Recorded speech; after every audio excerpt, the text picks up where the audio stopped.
히브리서 1장.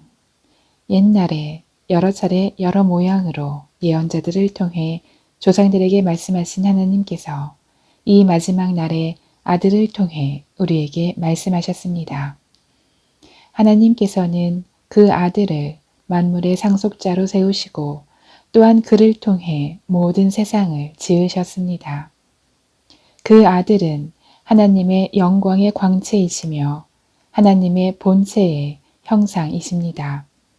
또한 그분은 그분의 능력 있는 말씀으로 만물을 붙드시며 그 자신을 통해 죄를 깨끗게 하는 일을 하시고 높은 곳에 계시는 존귀한 분의 오른편에 앉으셨습니다. 그 아들이 천사들보다 훨씬 뛰어나게 되셨으니 이는 그들보다 뛰어난 이름을 상속받았기 때문입니다. 하나님께서 언제 천사들 가운데 누구에게라도 너는 내 아들이다. 오늘 내가 너를 낳았다. 라거나 또 다시 나는 그의 아버지가 되고 그는 내 아들이 될 것이다. 라고 말씀하신 적이 있습니까? 그리고 또 그 맏아들을 이 세상에 이끌어 오실 때 하나님의 모든 천사들은 그에게 경배하라 하고 말씀하셨습니다. 천사들에 대해서는 그는 그의 천사들을 바람으로 그의 일꾼들을 불꽃으로 삼으신다 라고 하셨으나 아들에 대해서는 하나님 주의 보좌는 영원 무궁하며 주의 나라의 규는 의로운 규입니다. 주께서는 의를 사랑하시고 불법을 미워하셨습니다. 그러므로 하나님 곧 주의 하나님께서 기쁨의 기름을 주께 부어 주의 동료들보다도 높이 뛰어나게 하셨습니다. 라고 하셨고 또 주여 태초에 주께서 땅을 세우셨고 하늘도 주의 손으로 지으신 것입니다. 그것들을 부서질지라도 주께서는 영원히 계실 것이요 모든 것은 옷과 같이 낡을 것입니다. 주께서 그것들을 겉옷처럼 말아 올리실 것이니 그것들이 옷처럼 변할 것이나 주는 한결같으시며 주의 세월은 끝이 없을 것입니다. 라고 하셨습니다.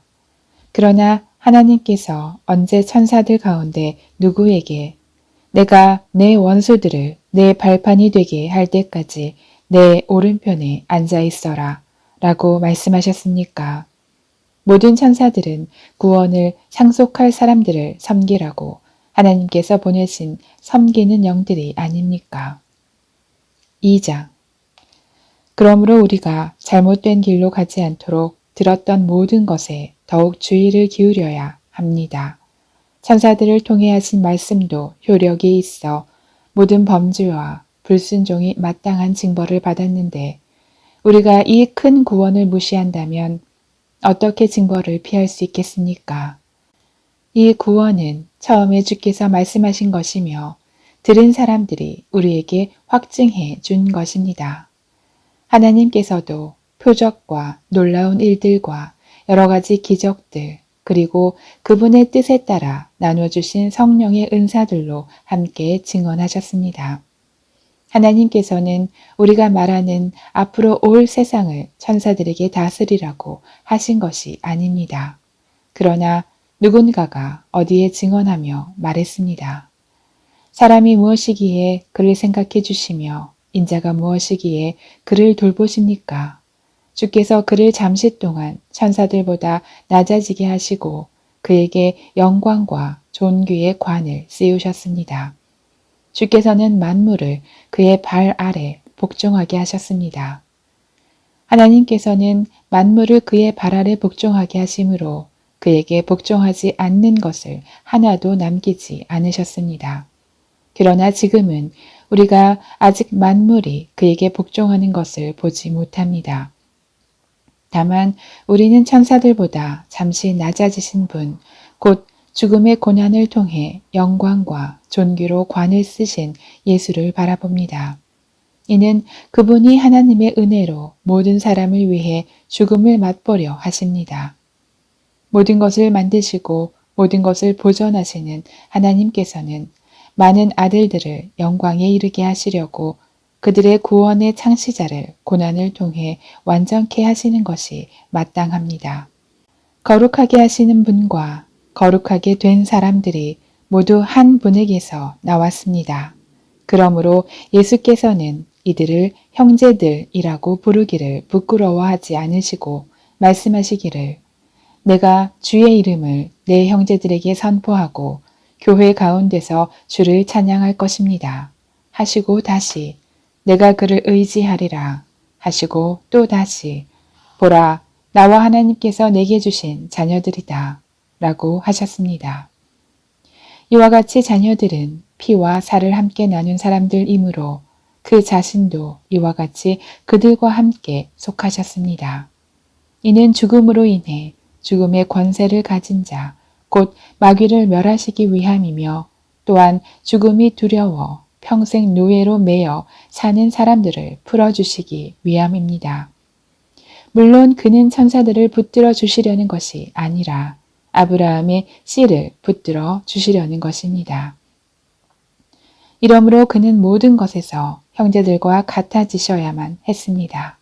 이는 하나님 앞에서 자비롭고 신실한 대제사장이 되셔서 백성의 죄를 대속하시기 위함입니다. 그는 몸소 시험을 받으시고 고난 당하셨기에 시험 받는 사람들을 도우실 수 있습니다. 3장 그러므로 함께 하늘의 부르심을 받은 거룩한 형제 여러분, 우리가 고백하는 사도이시며 대제사장이신 예수를 깊이 생각하십시오. 그분은 자신을 세우신 분에게 충성하기를 마치 모세가 하나님의 온 집에서 한 것과 같이 하셨습니다. 그러나 마치 집을 지은 사람이 그 집보다 더 존귀한 것 같이 그분은 모세보다 더 큰 영광을 받기에 합당하십니다. 집마다 누군가 지은 사람이 있듯이 모든 만물을 지으신 분은 하나님이십니다. 또한 모세는 장차 하나님께서 말씀하실 것을 증언하기 위해 하나님의 온 집에서 종으로 충성했습니다. 그러나 그리스도께서는 하나님의 집에서 아들로서 충성하셨습니다. 우리가 소망에 대한 확신과 긍지를 굳게 잡으면 우리는 곧 그분의 가족입니다. 그러므로 성령께서 이렇게 말씀하셨습니다. 오늘 너희가 그의 음성을 들으면 광야에서 시험받던 날에 반역한 것처럼 너희 마음을 완고하게 하지 말라. 너희 조상들이 거기서 40년 동안 나를 불신해 시험했다. 또한 내가 행한 일들을 보았다. 그러므로 내가 진노해 그 세대를 향해 말했다. 그들은 항상 마음이 미혹돼 내 길들을 알지 못했다. 내가 진노에 맹세한 것처럼 그들은 결코 내 안식에 들어오지 못할 것이다. 형제 여러분, 여러분 가운데 누구든지 살아계신 하나님을 떠나려는 악한 불신의 마음을 품지 않도록 조심하십시오. 도리어 아직 오늘이라 일컬을 수 있는 그날에 여러분 가운데 누구라도 죄의 속임수로 완고해지지 않도록 서로를 격려하십시오. 이는 우리가 처음에 확신한 것을 끝까지 굳게 잡으면 그리스도와 함께 나누는 사람들이 되기 때문입니다. 오늘 너희가 그의 음성을 들으면 광야에서 시험받던 날에 반역한 것처럼 너희 마음을 완고하게 하지 말라 라고 말씀하실 때 듣고도 반역한 사람들이 누구였습니까? 모세를 통해 이집트에서 나온 모든 사람들이 아닙니까? 또 하나님께서 40년 동안 누구에게 진노하셨습니까? 죄를 저지르고 시체가 돼 광야에 쓰러진 사람들에게 아닙니까? 또한 하나님께서 누구에게 그분의 안식에 들어가지 못할 것이라고 맹세하셨습니까? 불순종한 사람들이 아니고 누구입니까? 이로써 우리는 그들이 불신앙 때문에 들어갈 수 없었던 것을 봅니다. 4장 그러므로 그분의 안식에 들어가리라는 약속이 남아있을 동안에 여러분 가운데 혹 누구라도 거기에 이르지 못하는 사람이 있을까 두려워합시다. 그들처럼 우리도 복음 증거를 받은 사람들입니다. 그러나 들은 말씀이 그들에게 무익했던 것은 그들이 들은 말씀과 믿음을 연합시키지 않았기 때문입니다. 그런데 믿는 우리들은 그 안식에 들어갑니다. 이는 하나님께서 내가 진노해 맹세한 것처럼 그들은 결코 내 안식에 들어오지 못하리라 라고 하신 것과 같습니다. 사실 세상이 창조된 이래로 그분의 일들이 이루어져 왔습니다. 어디엔가 제7에 관해 이렇게 말씀하셨습니다. 그리고 하나님께서 일곱째 날에 그분의 모든 일을 쉬셨다. 그런데 여기서는 다시 그들은 결코 내 안식에 들어오지 못할 것이다 라고 하십니다. 이와 같이 이제 어떤 이들에게는 저 안식에 들어갈 기회가 남아 있지만 복음을 먼저 전해 들은 사람들은 불순종으로 인해 들어가지 못했습니다. 그러므로 이미 인용한 것처럼 하나님께서 다시 오랜 후에 어느 한 날을 정해 오늘이라 하시고 다윗을 통해 말씀하셨습니다. 오늘 너희가 그의 음성을 듣거든 너희 마음을 완고하게 하지 말라.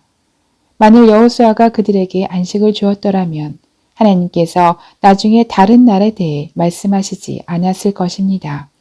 그러므로 하나님의 백성에게는 안식이 남아 있습니다. 이는 하나님의 안식에 들어간 사람은 하나님께서 자신의 일을 쉬셨던 것처럼 그 자신도 자기의 일을 쉬기 때문입니다. 그러므로 누구든지 이와 같이 불순종의 본을 따라 멸망하지 않도록 우리가 저 안식에 들어가기를 힘씁시다. 하나님의 말씀은 살아있고 힘이 있으며 양날선 어떤 칼보다도 더 예리해 혼과 영과 관절과 골수를 찔러 쪼개기까지 하며 마음의 생각과 의도를 분별해냅니다. 그러므로 어떤 피조물이라도 하나님 앞에 숨을 수 없고 오히려 모든 것은 우리에게서 진술을 받으실 그분의 눈앞에 벌거벗은 채 드러나 있습니다. 이와 같이 우리에게 하늘로 올라가신 위대한 대제사장, 곧 하나님의 아들 예수가 계시니 우리가 고백한 신앙을 굳게 지킵시다. 이는 우리에게 계신 대제사장은 우리의 연약함을 동정하지 못하신 분이 아니며 또한 모든 면에서 우리와 동일하게 시험을 당하셨으나 죄가 없으신 분이기 때문입니다. 그러므로 자비하심을 얻고 필요할 때 도우시는 은혜를 얻기 위해 은혜의 보좌 앞으로 담대히 나아갑시다. 5장 모든 대제사장은 사람들 가운데서 뽑혀 사람을 위해 하나님 앞에 있는 사람입니다. 곧 대제사장은 예물을 드리고 또 속죄의 희생제사를 드립니다. 그가 무지하고 미혹된 사람들을 불쌍히 여길 수 있는 것은 자신도 연약에 쌓여 있기 때문입니다. 그러므로 그는 백성을 위해서뿐 아니라 자신을 위해서도 속죄 제사를 드려야 합니다.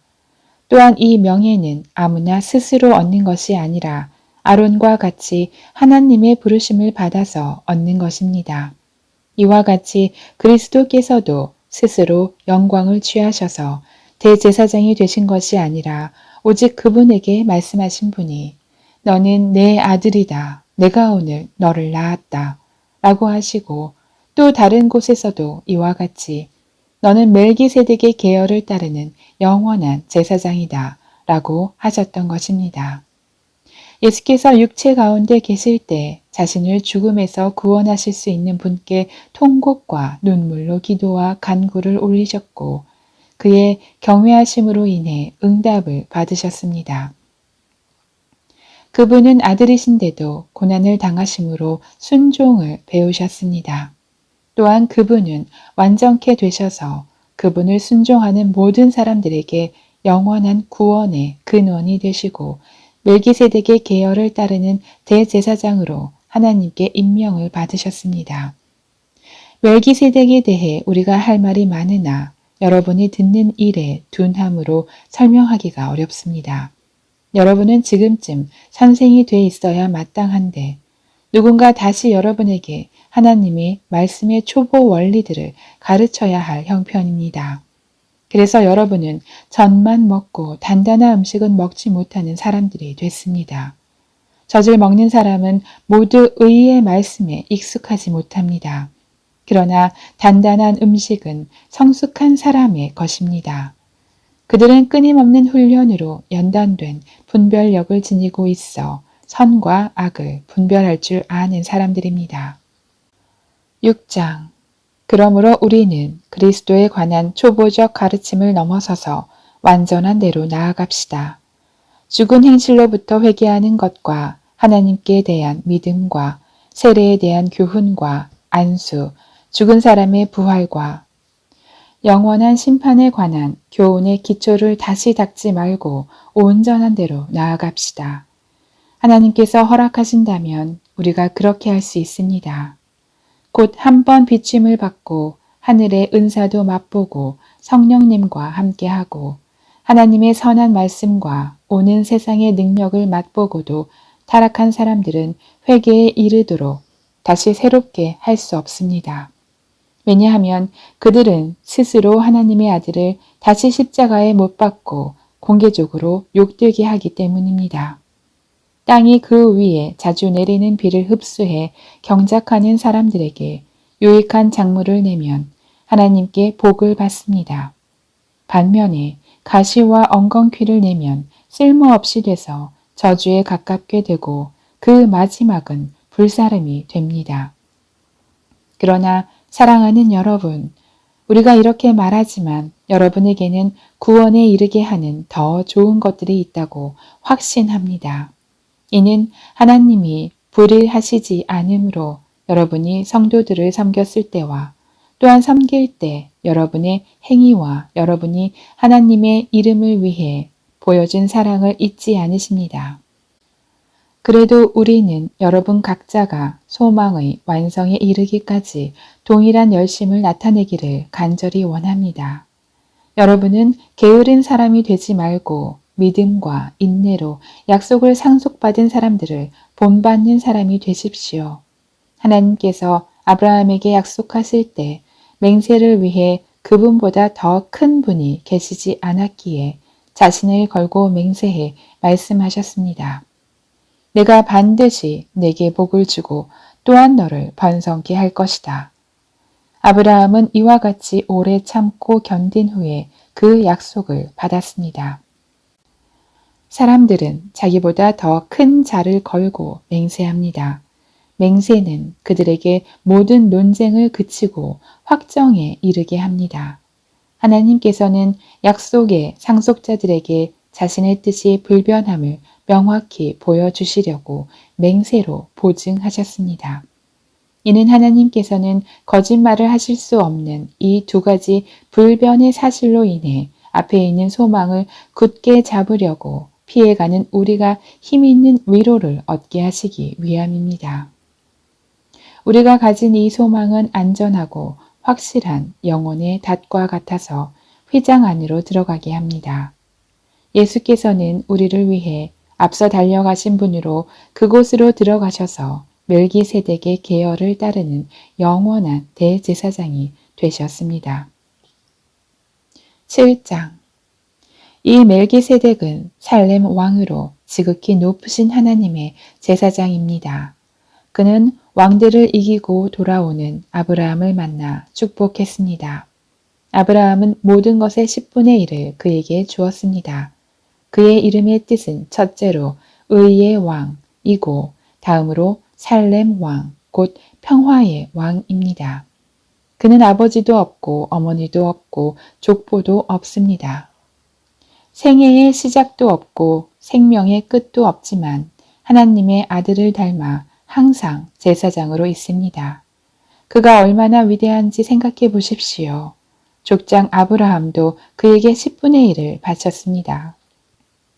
레위 자손 가운데 제사장 직분을 받은 사람들은 자기 형제인 백성들도 아브라함의 허리에서 나왔지만 율법을 따라 그들에게서 10분의 1을 거두라는 명령을 받았습니다. 그러나 이들로부터 나오지 않은 이 멜기세덱은 아브라함에게서 10분의 1을 취했고 약속을 받은 그를 축복했습니다. 두말할 필요 없이 축복은 윗사람이 아랫사람에게 하는 것입니다. 앞의 경우는 죽게 될 사람들이 10분의 1을 받았고 뒤의 경우는 살아있다는 증거를 받은 사람이 10분의 1을 받은 것입니다. 말하자면 10분의 1을 받는 레위도 아브라함을 통해 10분의 1을 바쳤다고 할 수 있습니다.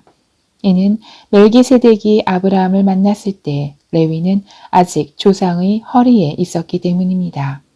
만일 레위 계열의 제사장 직분을 통해 완전함을 얻을 수 있었다면 그런데 백성들은 이것을 근거로 율법을 받았습니다.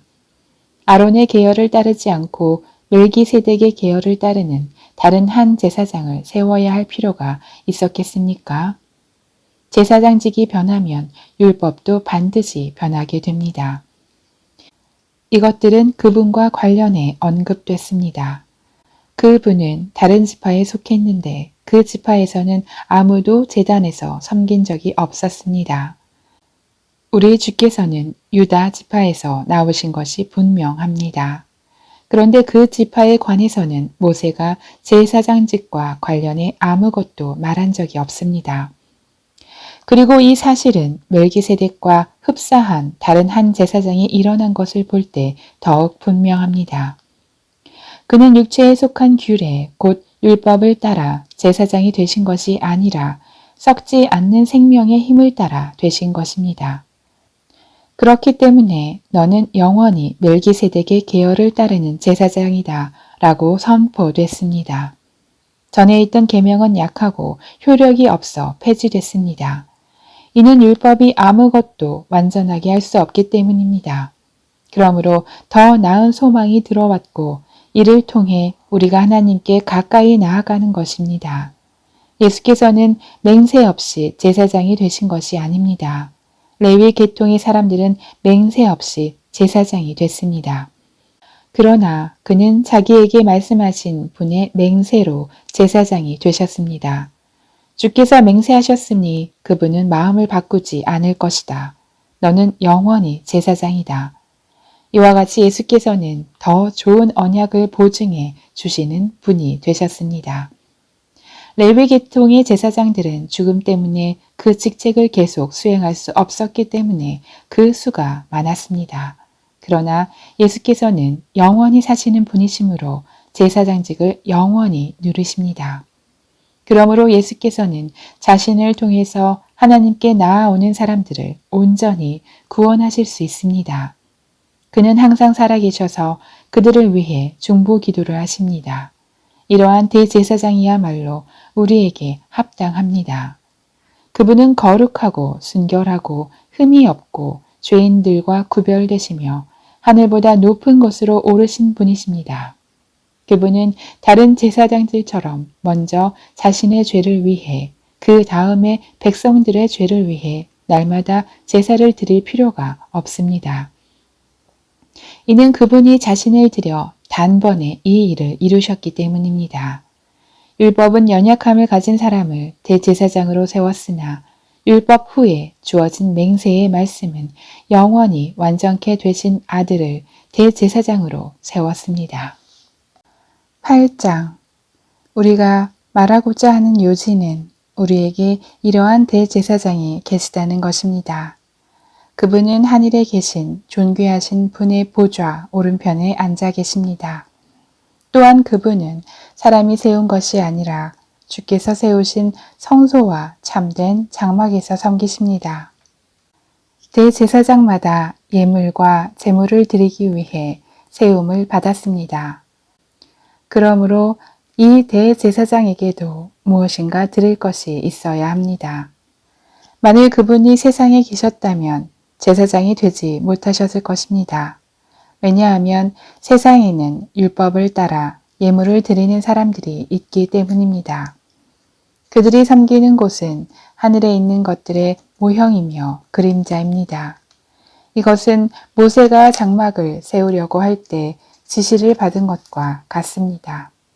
말씀하시기를 산에서 내게 보여준 모형대로 모든 것을 만들라 라고 하셨습니다.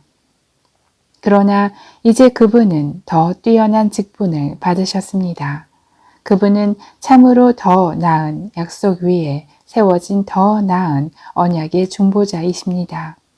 만일 저 첫 언약에 흠이 없었다면 두 번째 언약을 요구할 필요가 없었을 것입니다. 하나님께서 그들에게 허물을 발견하시고 말씀하셨습니다. 주께서 말씀하신다. 보라, 날들이 이를 것이다. 내가 이스라엘 집과 유다 집과 더불어 새 언약을 세울 것이다. 주께서 말씀하신다. 그것은 내가 그들의 조상들의 손을 잡고 이집트 땅에서 이끌어낼 때 그들과 세운 언약과 같지 않다. 그들이 내 언약 안에 머물러 있지 않았고 그래서 나도 그들을 돌보지 않았다. 주께서 말씀하신다. 이것은 그날 후에 내가 이스라엘 집과 세울 언약이다. 내가 내 율법을 그들의 생각 속에 넣어주고 그들의 마음에 새길 것이다. 나는 그들의 하나님이 되고 그들은 내 백성이 될 것이다. 그래서 그들은 각각 자기 이웃이나 자기 형제에게 결코 주를 알라라고 가르치지 않을 것이다. 이는 그들 가운데 낮은 사람으로부터 높은 사람에 이르기까지 모두 나를 알 것이기 때문이다. 내가 그들의 불의를 긍휼히 여기고 그들의 죄를 더 이상 기억하지 않을 것이다. 새 언약이라고 말씀하실 때 하나님께서는 첫 언약을 낡은 것으로 만드신 것입니다. 낡고 오래된 것은 곧 사라지게 됩니다.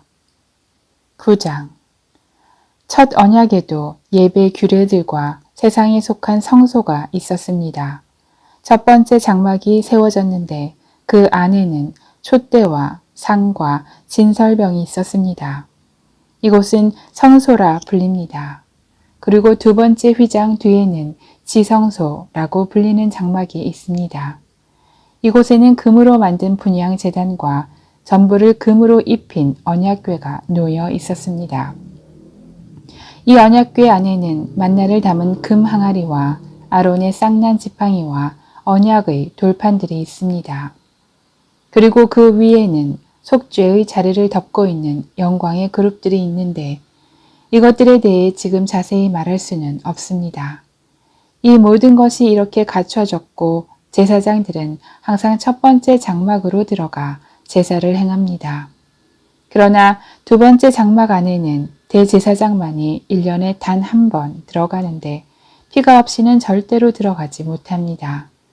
이 피는 그 자신을 위하고 또한 백성이 알지 못하고 지은 죄를 위한 것입니다. 이것을 통해 성령께서는 첫 번째 장막이 서 있는 동안에는 지성소로 들어가는 길이 아직 열리지 않은 사실을 보여주십니다. 이 장막은 현 세대를 위한 비유입니다. 이에 따라 드려진 예물과 제물은 제사하는 사람의 양심을 온전케 할 수 없습니다. 그것들은 먹고 마시는 것과 여러 가지 씻는 의식들과 관련된 것들로서 단지 개혁의 때까지 부과된 육체를 위한 규례들에 지나지 않습니다. 그러나 그리스도께서는 이미 이루어진 좋은 것들의 대제사장으로 오셨습니다.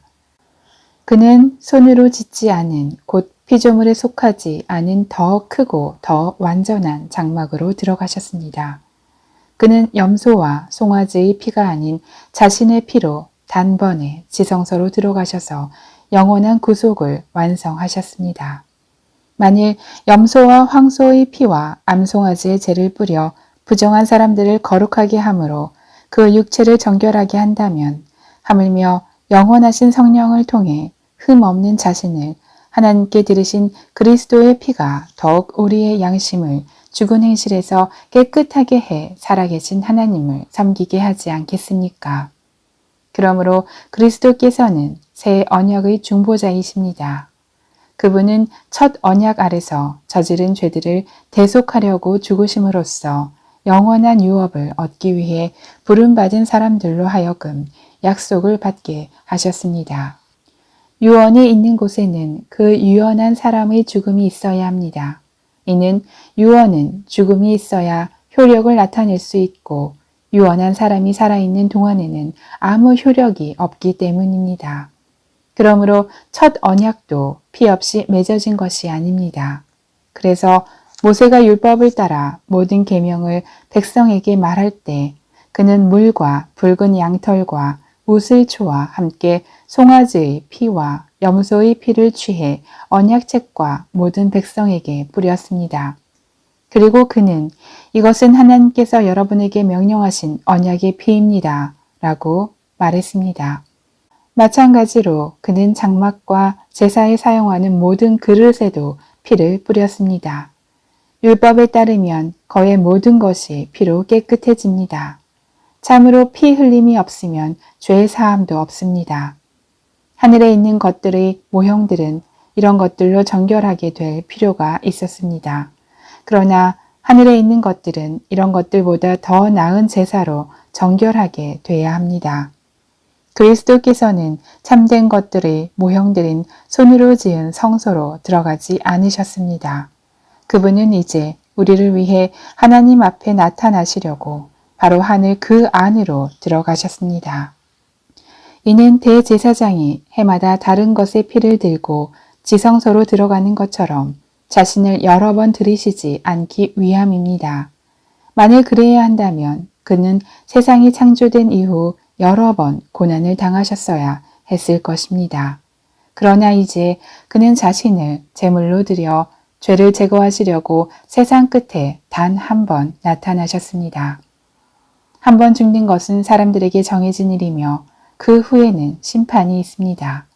이와 같이 그리스도께서도 많은 사람의 죄를 담당하시려고 자신을 단번에 들이셨습니다.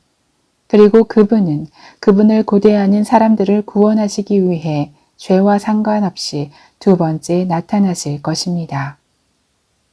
10장 율법은 다가올 좋은 것들의 그림자일 뿐 그것이 실체의 형상 그 자체는 아닙니다. 그러므로 그것은 해마다 끊이지 않고 드리는 똑같은 제사들을 통해 나아오는 사람들을 결코 온전하게 할 수 없습니다. 그렇게 할 수 있었다면 바치는 일이 그치지 않았겠습니까? 왜냐하면 섬기는 사람들이 단번에 정결케 돼 더 이상 죄를 의식하는 일이 없었을 것이기 때문입니다. 그러나 이 제사들에는 해마다 죄를 생각나게 하는 것이 있습니다. 이는 황소나 염소의 피가 죄를 제거하지 못하기 때문입니다. 그러므로 그리스도께서 세상에 오시면서 이렇게 말씀하셨습니다. 주께서는 제물과 헌물을 원하지 않으시고 오히려 나를 위해 한 몸을 예비하셨습니다. 주께서는 번제와 속죄제를 기뻐하지 않으셨습니다. 그래서 내가 말했습니다. 보십시오. 하나님, 저에 대해 두루마리 책에 기록된 대로 제가 주의 뜻을 행하러 왔습니다. 앞에서 주께서는 제물과 헌물과 번제와 속죄제를 원하지도 않으시고 기뻐하지도 않으십니다.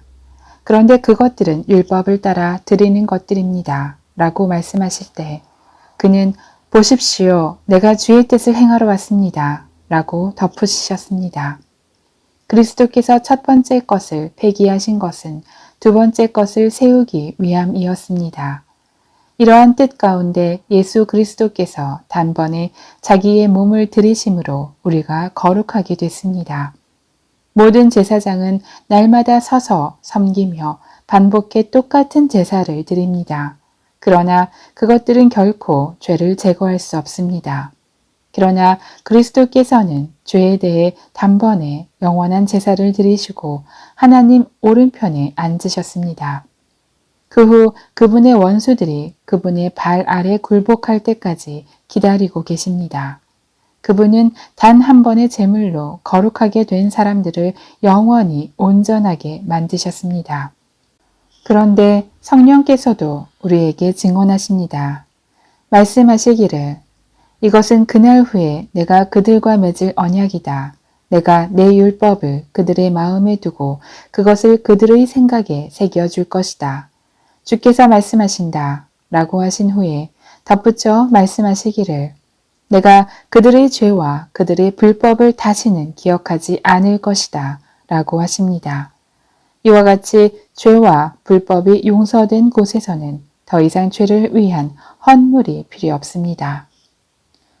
그러므로 형제 여러분, 우리는 예수의 피로 인해 지성소에 들어갈 담대한 마음을 갖게 됐습니다. 그 길은 예수께서 우리를 위해 휘장을 통해 열어놓으신 새롭고 산 길입니다. 그런데 이 휘장은 바로 그분의 육체입니다.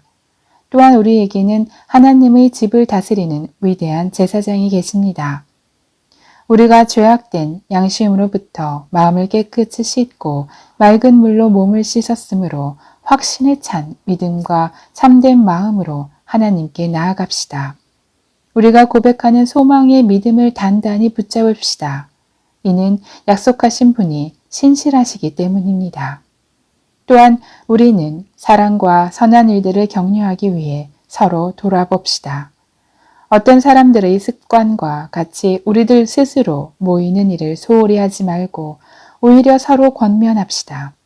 또한 그날이 다가오는 것을 볼수록 더욱 그렇게 합시다. 만일 우리가 진리에 대한 지식을 받아들인 후에 일부러 죄를 지으면 속죄하는 제사가 더 이상 남아있지 않습니다. 오히려 떨리는 마음으로 심판을 기다리는 것과 대적하는 사람들을 삼켜버릴 맹렬한 불만 남아 있습니다. 모세의 율법을 거부했던 사람도 두세 증인의 증언에 의해 동정을 받지 못하고 죽게 됩니다. 하물며 하나님의 아들을 짓밟고 자기를 거룩하게 한 언약의 피를 부정하게 여기고 은혜의 성령을 모독한 사람이 당연히 받을 형벌이 얼마나 더 가혹하겠는가를 생각해 보십시오. 원수 갚는 것은 내게 속한 것이니 내가 갚아주겠다 라고 말씀하시고 또 다시 주께서 자기 백성을 심판하실 것이다 라고 말씀하신 분을 우리는 알고 있습니다. 살아계신 하나님의 손에 빠져들어가는 것은 무서운 일입니다. 여러분은 빛을 받은 후에 고난 가운데 큰 싸움을 이겨낸 지난 날들을 기억하십시오. 여러분은 때로 비방과 환난을 당함으로 공개적인 구경거리가 되기도 했고 또 때로는 이렇게 살아가는 사람들의 동료가 되기도 했습니다. 또한 감옥에 갇힌 사람들과 함께 아파하고 여러분의 재물을 빼앗기는 것도 기쁨으로 감당했습니다. 이는 여러분이 보다 나은 영원한 재물이 있는 줄 알았기 때문입니다. 그러므로 여러분은 담대함을 버리지 마십시오. 이는 그 담대함이 큰 상을 가져올 것이기 때문입니다. 여러분이 하나님의 뜻을 행한 후에 약속을 받기 위해서는 인내가 필요합니다. 잠깐 후면 오실 그분이 오실 것이니 지체하지 않으실 것이다. 그러나 내 의인은 믿음으로 말미암아 살 것이다. 누구든지 뒤로 물러서면 내 영이 그를 기뻐하지 않을 것이다. 그러나 우리는 뒤로 물러나 멸망에 이르는 사람들이 아니라 믿음을 갖고 생명을 얻을 사람들입니다. 11장 믿음은 바라는 것들의 실체이며 보지 못하는 것들의 증거입니다. 참으로 조상들은 이 믿음으로 인정을 받았습니다. 믿음으로 우리는 온 세상이 하나님의 말씀으로 창조됐고 따라서 보이는 것은 나타난 것으로 말미암아 지어지지 않은 것을 압니다. 믿음으로 아벨은 가인보다 더 나은 제사를 하나님께 드렸고 이로써 그는 의롭다는 인정을 받았습니다. 하나님께서 그의 예물에 대해 인정해 주셨습니다. 그는 죽었지만 믿음으로 여전히 말하고 있습니다. 믿음으로 에녹은 죽음을 보지 않고 들림을 받았습니다. 하나님께서 그를 데려가셨기 때문에 그는 더 이상 보이지 않았습니다. 들려가기 전에 그는 하나님을 기쁘시게 하는 사람이라는 인정을 받았습니다. 믿음이 없이는 하나님을 기쁘시게 할 수 없습니다. 그러므로 하나님께 나아가는 사람은 하나님이 계신 것과 하나님은 그분을 간절히 찾는 사람들에게 상 주시는 분임을 믿어야 합니다. 믿음으로 노아는 아직 보지 못하는 일들에 대해 경고를 받고 자기 집안의 구원을 위해 경외함으로 방주를 지었으며 이로 인해 그는 세상을 단죄했습니다.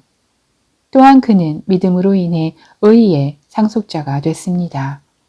믿음으로 아브라함은 부르심을 받았을 때 순종해 장차 유업으로 받을 곳으로 나아갔습니다. 그런데 그는 어디로 가는지 알지 못하고 나아갔습니다. 믿음으로 그는 약속의 땅에서 다른 나라에 사는 이방 사람들처럼 잠시 머물렀는데 그는 동일한 약속을 함께 받은 이삭과 야곱과 더불어 장막에 거했습니다. 이것은 그가 하나님께서 친히 설계하시고 건축하신 견고한 터 위에 세워진 도시를 고대했기 때문입니다.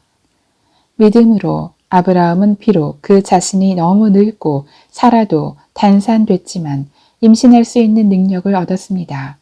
이는 그가 약속하신 분을 신실한 분으로 여겼기 때문입니다. 이렇게 해서 죽은 사람이나 다름없는 한 사람에게서 하늘의 수많은 별과 같이 그리고 바닷가에 셀 수 없는 모래와 같이 수많은 자손들이 태어났습니다. 이 모든 사람들은 믿음을 따라 살다가 죽었습니다.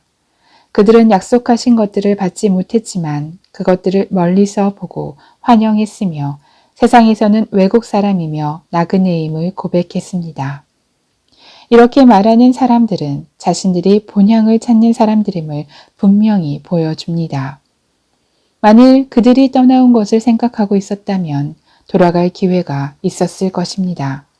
그러나 그들은 이제 더 나은 곳을 사모하는데 그것은 하늘에 있는 것입니다. 그러므로 하나님께서도 그들의 하나님이라 불리는 것을 부끄러워하지 않으시고 그들을 위해 한 도시를 예비하셨습니다. 믿음으로 아브라함은 시험을 받을 때 이삭을 바쳤습니다. 그는 약속들을 받은 사람이면서도 자기 외아들을 기꺼이 바치려 했습니다. 하나님께서 전에 말씀하시기를 내 자손이라고 불릴 사람은 이삭으로 말미암을 것이다 라고 하셨습니다. 아브라함은 하나님께서 죽은 사람도 살리실 수 있다고 생각했습니다. 그러므로 비유로 말하자면 그는 이삭을 죽은 사람들로부터 돌려받은 것입니다. 믿음으로 이삭은 장래 일을 두고 야곱과 에서를 축복했습니다. 믿음으로 야곱은 죽을 때 요셉의 아들들을 각각 축복했으며 자기 지팡이 머리에 몸을 기대며 하나님께 경배했습니다. 믿음으로 요셉은 죽을 때에 이스라엘 자손이 이집트에서 떠날 것에 대해 말했고 자기의 뼈에 대해 지시했습니다. 믿음으로 모세의 부모는 모세가 출생했을 때 그 아이를 3달 동안 숨겼습니다. 이는 그 아이가 남다른 것을 보고 왕의 명령을 무서워하지 않았기 때문입니다. 믿음으로 모세는 다 자란 후에 바로의 딸의 아들이라 불리는 것을 거부했습니다. 그는 잠시 죄의 쾌락을 즐기는 것보다 오히려 하나님의 백성과 함께 고난받기를 더 좋아했습니다. 그는 그리스도를 위해 당하는 수모를 이집트의 보화보다 더 가치 있는 것으로 여겼습니다. 이는 그가 상을 바라보았기 때문입니다. 믿음으로 모세는 왕의 진노를 두려워하지 않고 이집트를 떠났습니다. 그는 보이지 않는 분을 보는 것 같이 여기고 인내했습니다. 믿음으로 그는 유월절과 피 뿌리는 의식을 행해 처음 난 것들을 죽이는 자가 그들을 해치지 못하도록 했습니다. 믿음으로 이스라엘 백성은 마른 땅을 건너듯 홍해를 건넜습니다. 그러나 이집트 사람들은 똑같이 행하려다가 물에 빠져 죽었습니다. 믿음으로 이스라엘 백성이 7일 동안 여리고성을 돌자 그 성벽이 무너져 내렸습니다. 믿음으로 창녀 라합은 정탐꾼들을 평안히 맞아들여 불순종한 사람들과 함께 죽지 않았습니다. 그리고 또 내가 무슨 말을 더 하겠습니까? 기드온, 바락, 삼손, 입다, 다윗, 그리고 사무엘과 예언자들에 대해 이야기하자면 시간이 모자랄 것입니다. 그들은 믿음으로 나라들을 정복하기도 하고 의를 행하기도 하고 약속들을 받기도 하고 사자들의 입을 막기도 하고 불의 능력을 꺾기도 하고 칼날을 피하기도 하고 연약한 데서 강하게 되기도 하고 전쟁에서 용맹한 사람들이 되기도 하고 이방 군대를 물리치기도 했습니다. 여인들은 자신의 죽은 사람들을 부활로 되돌려 받기도 했습니다. 또 어떤 이들은 고문을 당했지만 더 나은 삶으로 부활하기 위해 풀려나기를 원하지 않았습니다. 또 어떤 사람들은 조롱과 채찍질을 당했으며 심지어 결박되고 투옥되기까지 했습니다. 그들은 돌에 맞았고 톱질을 당했고 칼로 죽임을 당했습니다. 그들은 양가죽과 염소 가죽을 입고 떠돌아다녔으며 그들은 가난했고 고난을 당했고 학대를 받았습니다. 세상은 그들에게 가치가 없었습니다. 그래서 그들은 광야와 산과 동굴과 땅굴 등에서 떠돌며 살았습니다. 그런데 이들은 모두 믿음으로 증거를 받았지만 약속하신 것을 받지 못했습니다. 하나님께서는 우리를 위해 더 나은 것을 예비해 놓으심으로 우리 없이는 그들이 온전해지지 못하도록 하신 것입니다. 12장 이와 같이 우리를 둘러싼 구름같이 많은 증인들이 있으니 모든 짐과 얽매이기 쉬운 죄를 벗어버리고 인내로써 우리 앞에 놓인 경주를 합시다. 믿음의 창시자요 완성자이신 예수를 바라봅시다. 그는 자기 앞에 놓여있는 기쁨을 위해 부끄러움을 개의치 않으시고 십자가를 참으셨습니다. 그래서 그는 하나님의 보좌 오른편에 앉게 되셨습니다. 여러분, 거역하는 죄인들을 참으신 분을 생각하십시오. 그리하여 지쳐 낙심하지 마십시오. 여러분이 죄와 싸웠지만 아직 피를 흘릴 정도로 대항하지는 않았습니다. 또한 여러분은 하나님께서 아들들을 대하듯이 여러분에게 하신 권면의 말씀을 잊었습니다. 이르시기를 내 아들아 주의 훈계를 가볍게 여기지 말고 그가 책망하실 때 낙심하지 마라. 주께서는 사랑하시는 사람을 연단하시고 아들로 받으신 사람들마다 채찍질 하신다. 라고 하셨습니다. 연단을 견뎌내십시오. 하나님께서는 여러분을 아들들같이 대하십니다. 아버지가 연단하지 않는 아들이 어디 있습니까? 아들이 받는 모든 연단을 여러분이 받지 않는다면 여러분은 사생자이며 아들이 아닙니다. 우리는 우리를 연단하는 육신의 아버지를 모시고 그분들을 존경합니다. 그러니 우리가 모든 영의 아버지께 더욱 복종하며 살아야 하지 않겠습니까? 육신의 아버지는 자기가 좋다고 생각하는 대로 우리를 잠시 연단하지만 영의 아버지께서는 우리의 유익을 위해 그분의 거룩하심에 참여하도록 연단하십니다. 모든 연단이 당시에는 즐거움이 아니라 괴로움으로 보이지만 나중에는 그것을 통해 연단된 사람들에게 의로운 평화의 열매를 맺게 합니다. 그러므로 여러분은 피곤한 팔과 연약한 무릎을 강하게 하십시오. 그리고 여러분의 발을 위해 길을 곧게 하십시오. 그래서 절뚝거리는 다리로 어긋나지 않게 하고 오히려 치유를 받게 하십시오. 모든 사람과 더불어 화평과 거룩함을 추구하십시오. 이것 없이는 아무도 주를 보지 못할 것입니다. 하나님의 은혜에 이르지 못하는 사람이 없도록 주의하십시오. 또한 쓴 뿌리가 돋아나 문제를 일으키고 그로 인해 많은 사람들이 더럽혀지지 않도록 조심하십시오. 또한 음행하는 사람이나 음식 한 그릇에 자신의 장자권을 판 에서와 같이 세속적인 사람이 없도록 살피십시오. 여러분이 알다시피 에서는 후에 복을 상속받고 싶어 했지만 거절당했습니다. 그가 눈물로 복을 구했지만 회개할 기회를 얻지 못했습니다. 여러분이 나아가 도착한 곳은 신의 산 같은 곳이 아닙니다. 곧 손으로 만질 수 있고 불이 타오르며 어둡고 캄캄하며 폭풍과 나팔 소리와 말씀하시는 음성이 들리는 곳과 같지 않습니다. 그 음성을 들은 사람은 하나님께서 자기들에게 더 이상 말씀하지 않기를 애원했습니다. 그들이 짐승이라도 그 산에 닿으면 돌에 맞아 죽게 하라 라고 하신 명령을 감당하지 못했기 때문입니다. 그 광경이 얼마나 무서웠던지 모세도 나는 너무 두렵고 떨린다 라고 말했습니다. 그러나 여러분이 나아가 다 다른 곳은 시온산 곧 살아계신 하나님의 도시인 하늘의 예루살렘입니다. 또한 여러분은 잔치에 운집한 수많은 천사들의 무리와 하늘에 등록된 장자들의 교회와 만물의 심판주이신 하나님과 완전하게 된 의인들의 영들과 새 언약의 중보자이신 예수와 아벨의 피보다 더 나은 소식을 전해준 예수께서 뿌리신 피에 이르렀습니다.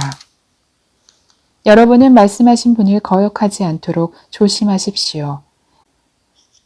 만일 땅에서 경고하신 분을 거역한 그들이 피하지 못했다면 하물며 우리가 하늘로부터 경고하신 분을 배척하고 어찌 피할 수 있겠습니까? 그때는 그 음성이 땅을 흔들었지만 이제는 그분이 약속해 말씀하셨습니다.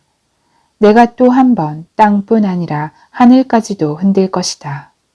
이 또 한 번이라 함은 흔들리지 않는 것들을 남겨두려고 흔들리는 것들, 곧 피조물들을 제거해 버리시려는 것을 뜻합니다. 그러므로 우리가 흔들리지 않는 나라를 받았으니 감사합시다. 이렇게 해 경건함과 두려움으로 하나님을 합당하게 섬깁시다. 우리 하나님께서는 태워 없애는 불이시기 때문입니다. 13장 형제 사랑하기를 지속하십시오. 나그네 대접하기를 소홀히 하지 마십시오. 어떤 사람들은 나그네를 대접하다가 자기도 모르게 천사들을 대접했습니다. 여러분은 자신이 함께 갇혀 있는 것처럼 감옥에 갇힌 사람들을 기억하십시오. 여러분도 몸을 가진 사람들이니 학대받는 사람들을 기억하십시오. 모든 사람은 결혼을 귀하게 여기고 잠자리를 더럽히지 마십시오. 하나님께서는 음란한 사람들과 간음하는 사람들을 심판하실 것입니다. 돈을 사랑하며 살지 말고 지금 갖고 있는 것으로 만족하십시오. 주께서는 친히 내가 결코 너를 떠나지 않겠고 또 결코 버리지 않을 것이다 라고 말씀하셨습니다. 그러므로 우리는 담대히 말합니다. 주는 나를 돕는 분이시니 나는 두려워하지 않을 것이다. 사람이 나를 어찌하겠는가? 하나님의 말씀을 여러분에게 전해준 여러분의 지도자들을 기억하십시오. 그들이 산 삶의 결과를 살펴보고 그 믿음을 본받으십시오. 예수 그리스도께서는 어제나 오늘이나 영원토록 한결같으신 분입니다. 여러분은 갖가지 이상한 가르침에 끌려다니지 마십시오. 마음은 음식이 아니라 은혜로 견고하게 하는 것이 좋습니다. 음식에 집착한 사람들은 유익을 얻지 못했습니다. 우리에게는 한 제단이 있습니다. 그런데 장막에서 섬기는 사람들은 그 제단에서 먹을 권한이 없습니다. 이는 그 짐승의 피는 죄를 위해 대제사장이 지성소로 갖고 들어가고 그 몸은 진 밖에서 불태워지기 때문입니다. 이와 같이 예수께서도 자신의 피로 백성을 거룩하게 하시려고 성문 밖에서 고난을 당하셨습니다. 그러므로 우리도 그분의 치욕을 짊어지고 진 밖으로 그분에게 나아갑시다. 우리는 이 땅 위에 영원한 도시가 아니라 다만 장차 올 도시를 갈망하고 있기 때문입니다. 그러므로 우리가 그분을 통해 항상 하나님께 찬양의 제사를 드립시다. 이것은 그분의 이름을 고백하는 입술의 열매입니다. 그리고 선행과 나눔을 소홀히 하지 마십시오. 하나님께서는 이런 제사를 기뻐하십니다. 여러분을 인도하는 사람들을 신뢰하고 순종하십시오. 이는 그들이 여러분의 영혼을 위해 마치 자신들이 하나님께 아뢰어야 할 사람들인 것처럼 깨어있기 때문입니다. 그들로 하여금 기쁨으로 이 일을 행하게 하고 근심함으로 행하지 않게 하십시오. 그렇지 않으면 여러분에게 유익이 되지 못할 것입니다. 우리를 위해 기도해 주십시오. 우리는 모든 일을 올바르게 행하며 선한 양심을 갖고 있다고 확신합니다. 내가 여러분에게 더 빨리 돌아갈 수 있도록 더욱 열심히 기도해 주십시오. 평강의 하나님, 곧 양들의 큰 목자이신 우리 주 예수를 죽은 사람 가운데서 영원한 언약의 피로 이끌어내신 분이 그분의 뜻을 행할 수 있도록 모든 선한 것으로 여러분을 온전케 해 주시기를 원합니다. 또한 하나님께서 예수 그리스도로 말미암아 그분에게 기쁨이 되는 것을 우리 안에서 행하시기를 원합니다. 하나님께 영광이 영원 무궁하기를 빕니다. 아멘. 형제 여러분, 내가 여러분에게 권합니다. 이 권면의 말을 용납하십시오. 내가 여러분에게 간단히 썼습니다. 우리 형제 디모데가 석방된 것을 알려드립니다. 그가 속히 오면 내가 그와 함께 여러분을 만나보게 될 것입니다. 여러분을 지도하는 모든 사람들과 온 성도들에게 안부를 전해 주십시오. 이탈리아에서 온 사람들이 여러분에게 안부를 전합니다. 은혜가 여러분 모두와 함께하기를 빕니다.